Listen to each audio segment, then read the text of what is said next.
नमस्कार. Prime time महाराष्ट्रामध्ये मी सुहास आपल्या सगळ्यांचं स्वागत करतो.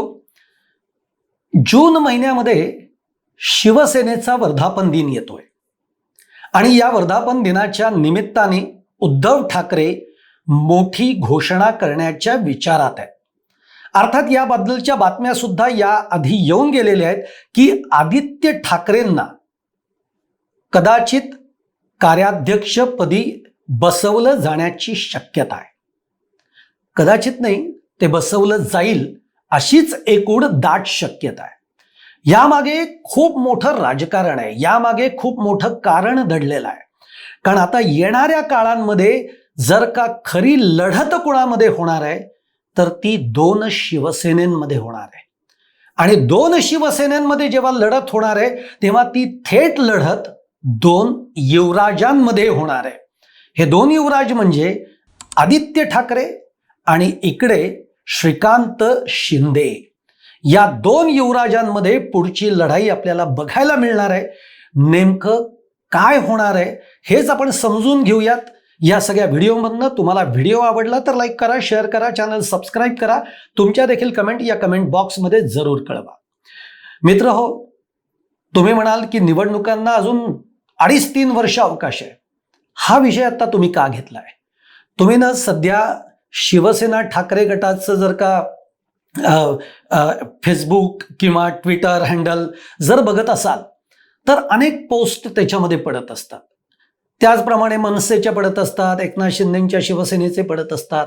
या सगळ्यावरचं जेव्हा आपण बारकाईनं त्याचा अभ्यास करू ना तेव्हा आपल्याला असं कळतं की जरी निवडणुकांना वेळ असला तरी आता 2029च्या दृष्टीनं अनेक पक्षांनी आपल्या पक्षाची वाढीचे सगळे कामं सुरू केलेली आहेत आणि 2029च्या लढाईची सुरुवातही केलेली आहे.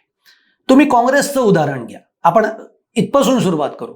जो काँग्रेस आपल्याला फार शांत आहे, थंड आहे राज्यामध्ये असं जो वाटत होता, तो काँग्रेस बारामतीची निवडणूक आठवा, या पोटनिवडणुकीमध्ये त्यांनी उमेदवार सुद्धा दिला, अगदी ऐनवेळी त्यांनी मागे घेतला. काँग्रेस चर्चेत आली. शरद पवारांना राज्यसभेवर पाठवत असताना काँग्रेसनं देखील अगदी शेवटच्या क्षणापर्यंत आपला होकार दिला नाही. तिथंही काँग्रेसनं आपलं महत्त्व टिकवून ठेवलं. विधान परिषदेच्या निवडणुकीमध्ये उद्धव ठाकरे जर का उमेदवार असतील तरच आम्ही पाठिंबा देऊ अशा पद्धतीची एक राजकीय खेळी सुद्धा खेळली. हे सगळं का? तर काँग्रेसला 2029च्या दृष्टीनं आणि नंतर त्याच्या आधी येणाऱ्या राज्यसभेच्या दृष्टीनं काही गोष्टी साध्य करायच्या आणि त्यामुळे आता काँग्रेसनं सुद्धा काँग्रेसच्या बळकटीकरणासाठी, पक्षवाढीसाठी, अनेक लोकांना आपल्याबरोबर जोडून घेण्यासाठी अनेक उपक्रम सुद्धा सुरू केलेत. भाजपबद्दल तर बोलायलाच नको. भाजप एक निवडणूक झाली की ती पुढच्या निवडणुकीची तयारी त्या दिवसापासून सुरू करते. म्हणजे आता जे काही निकाल लागलेले आहेत या निकालापासून भाजपने 2029ची सुरुवात करायलाही घेतलेली आहे. त्यामुळे भाजप तर 24/7 हा इलेक्शन मोडमध्येच असतो असं म्हणायला हरकत नाही. पण आपल्याला दोन पक्षांकडे लक्ष ठेवलं पाहिजे आणि ते दोन पक्ष आहेत ते म्हणजे एकनाथ शिंदे यांची शिवसेना आणि उद्धव ठाकरे यांची शिवसेना. म्हणजे दोन शिवसेना, दोन दुश्मन एकमेकांचे आणि दोन युवराजांमध्ये होणारी पुढच्या काळातली लढत. आता तुम्ही दोन दुश्मन असं तुम्हाला एकदम वाटलं असेल, असं मी का म्हणालो?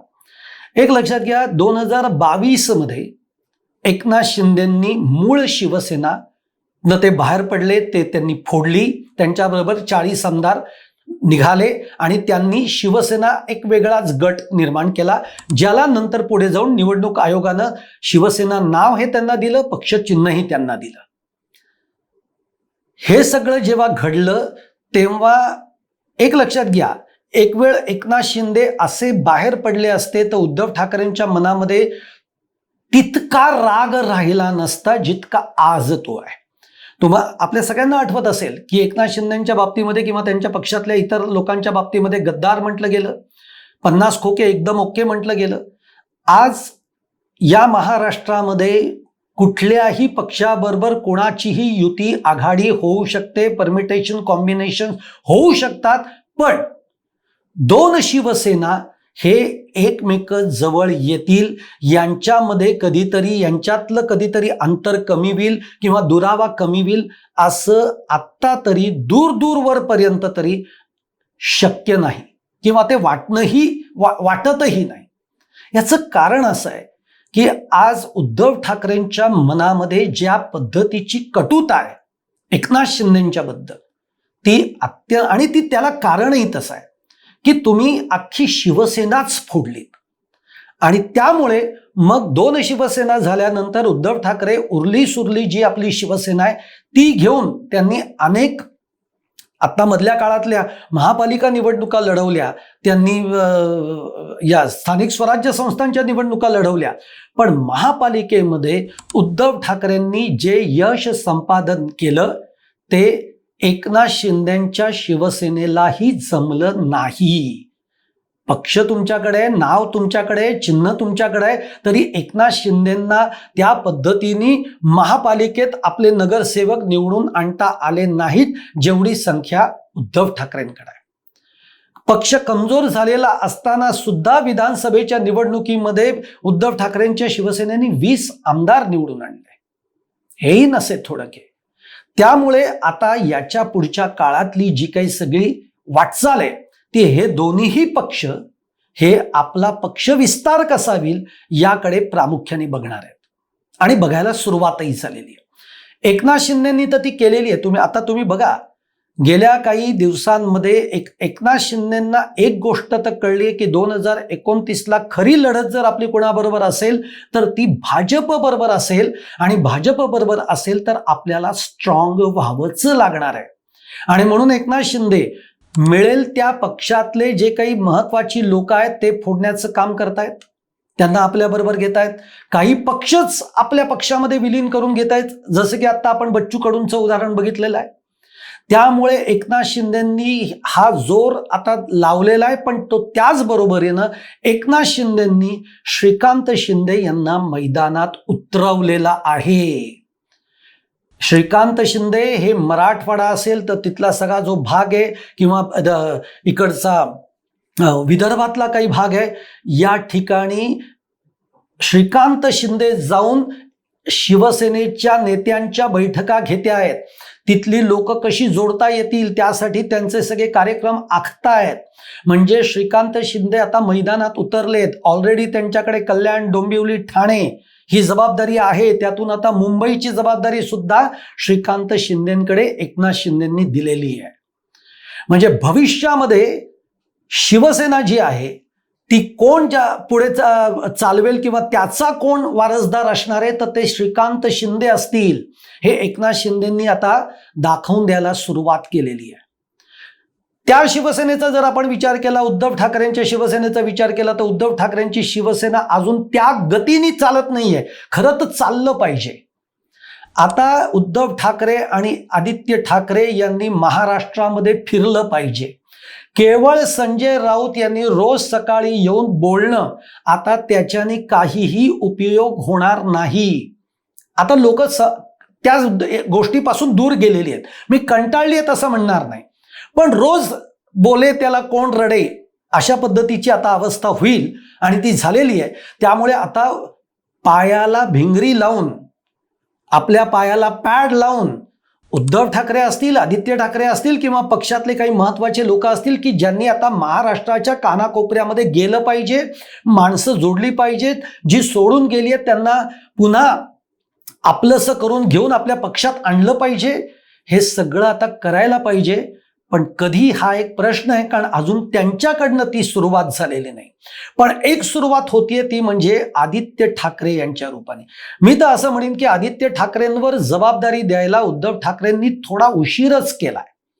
म्हणजे त्यांना आदित्य ठाकरेंनी खरं तर जबाबदारी द्यायला पाहिजे होती, त्यांना महाराष्ट्रभर फिरायला लावायला पाहिजे होतं. पण त्यावेळेला जेव्हा सत्ता होती त्यावेळेला उद्धव ठाकरेंनी त्यांना मंत्रीपद दिलं. त्यामुळे आदित्य ठाकरे मंत्रीपदामध्ये अडकून राहिले आणि महाराष्ट्रभर त्यांना जाता आलं नाही, त्यांना पक्ष विस्तार करता आला नाही. पण ठीक आहे, आपण म्हणतो ना की जे झालं ते झालं. पण आता तरी काही चांगलं घडतंय तर ते जून महिन्यामध्ये जेव्हा शिवसेनेचा वर्धापन दिन आहे तेव्हा असं म्हटलं जात आहे की आदित्य ठाकरेंच्या गळ्यामध्ये कार्याध्यक्ष पदाची माळ टाकली जाईल आणि सगळे शिवसैनिक त्या गोष्टीला राजी आहेत. आदित्य ठाकरेंकडे जेव्हा ही सत्ता येईल तेव्हा पहिल्यांदा काय होईल तर आदित्य ठाकरे हे आपल्या विचारांचे तरुण एक फळी तयार करेल, जी फळी महाराष्ट्रभर फिरू शकते, जी फळी मतदारांमध्ये आपले काय कार्यक्रम आहेत, आपला काय विचार आहे तो घेऊन जाऊ शकते, जी फळी काही इतर पक्षातल्या लोकांना जोडून घेऊ शकते. स्वतः आदित्य ठाकरे जे पक्षातनं नाराज होऊन गेलेले ते पुन्हा आपल्या पक्षामध्ये आणण्यासाठी प्रयत्न करू शकतील. कदाचित आदित्य ठाकरे अशा पद्धतीची बांधणी करण्याच्या विचारात आहेत आणि त्यामुळे आदित्य ठाकरे सध्या तुम्ही बघा फार माध्यमांसमोर येत नाहीत. काही त्यांच्या रणनीती सुरू आहेत, कारण आता याच्या पुढची लढायची आहे तर ती काय म्हणतात ना त्याला जगो या मरो याच स्टेजला जाऊन त्यांना लढायची आहे. कारण आता त्यांना पक्ष आणि चिन्हाचं आता काही फार राहिलेलं नाही. त्यांची जी मशाल जी आहे ती मशाल पोचवण्यामध्ये, लोकांच्या पर्यंत पोचवण्यामध्ये उद्धव ठाकरे यशस्वी झालेत, शिवसेना यशस्वी झाली आहे. त्यामुळे त्यांना पक्ष चिन्ह याचं आत्ता काही पडलेलं नाही. जेव्हा सुप्रीम कोर्टामध्ये निकाल लागेल तेव्हा तो लागेल, तेव्हा काय होईल आपल्याला माहीत नाही. कदाचित ते नाव उद्धव ठाकरे यांच्याकडे परत येईल का, चिन्ह परत येईल का माहिती नाही. एकनाथ शिंदे यांनाच मिळेल का तेही माहीत नाही. असं म्हटलं जातं की दोन्ही जरी नाही घडलं कदाचित सुप्रीम कोर्ट हे चिन्ह गोठवू शकतं आणि ते कुणालाच दिलं जाऊ शकत नाही. म्हणजे उद्धव ठाकरेंची शिवसेना असेल त्यांना मशाल जसं चिन्ह मिळाले तसं एकनाथ शिंदे यांची शिवसेना असेल त्यांना कुठलं तरी चिन्ह दुसरं मिळू शकतं, पण धनुष्यबाण कदाचित गोठवलं जाऊ शकतं कदाचित. त्यामुळे काहीही होऊ शकतो जेव्हा सुप्रीम कोर्टाचा निर्णय येईल आणि याचीही कल्पना एकनाथ शिंदेंना आता आलेली आहे. त्यामुळे एकनाथ शिंदे आता सुप्रीम कोर्टाचा निकाल काय येतो याच्याकडे ते फारसं वाट बघत नाहीयेत. त्यापेक्षा आपला पक्ष मजबूत करू, आपला पक्ष वाढवू. उद्या जर का चिन्ह गोठवलं गेलं तर आपण दुसरा पक्ष काढून मोकळे होऊ शकतो, या विचारांवर एकनाथ शिंदे आता आलेले आहेत. आणि तशी जमवाजमव, तशी माणसं ते पक्षामध्ये जोडतायत.